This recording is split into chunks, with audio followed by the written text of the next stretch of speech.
আমি আপনাদেরকে ভয় দেখাইয়া বাকির টাকা আদায় করতে চাইছিলাম।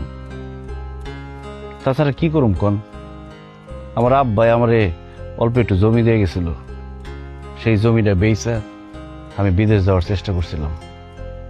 কিন্তু আমার বউ আমারে বুদ্ধি দেয় একটা ব্যবসা করার জন্য, দেশেই থাকার জন্য। আমিও চিন্তা করলাম বিদেশে গিয়া একলা একলা কি করুম না করুম, দেশের কথা মনে হইব, আমার বউয়ের কথা মনে হইব, গ্রামের সবার কথা মনে পড়ব। এই জন্য ব্যবসাটা শুরু করলাম। ভাবলাম মুদি দোকানটা শুরু করলে আমার উপকার হইব, আপনাদের উপকার হইব। কিন্তু আমি মুদি দোকানটা দেওয়ার পরে আপনারা সবাই আমার কাছ থেকে বাকি নিতে নিতে আমার মুদি দোকানটা শেষ করে দিচ্ছেন। একটাবার কি আপনারা ভাবছেন যে মুদি দোকানটা যে আমার শেষ হয়ে গেল, আমার সংসারটা কেমনে চলবো? আমার বউরে কি খাওয়ামো? কয়েকদিন পরে যে আমার বাচ্চা হইব, সে বাচ্চারে কি খাওয়ামো? এটা তো চিন্তা করেন নাই।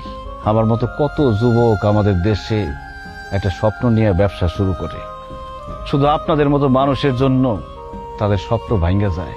এই বাকির বদ অভ্যাসের জন্য ঠিক মতো ব্যবসা করতে পারে না। বাকির টাকা উঠাইতে না পাইরা কত দোকানদার আত্মহত্যা করছে জানেন? কত পরিবার পথে বসে গেছে, কত পোলাপান এতিম হয়েছে, কত মা বোন বিধবা হয়েছে আপনারা জানেন?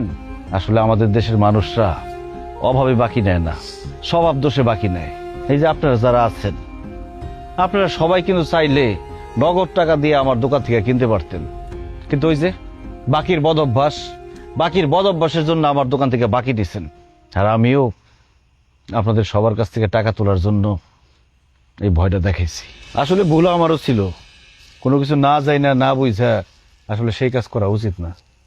আমি তো কোনোদিন ব্যবসা করি নাই, ব্যবসা সম্পর্কে আমি কিছু জানি না, বুঝি না।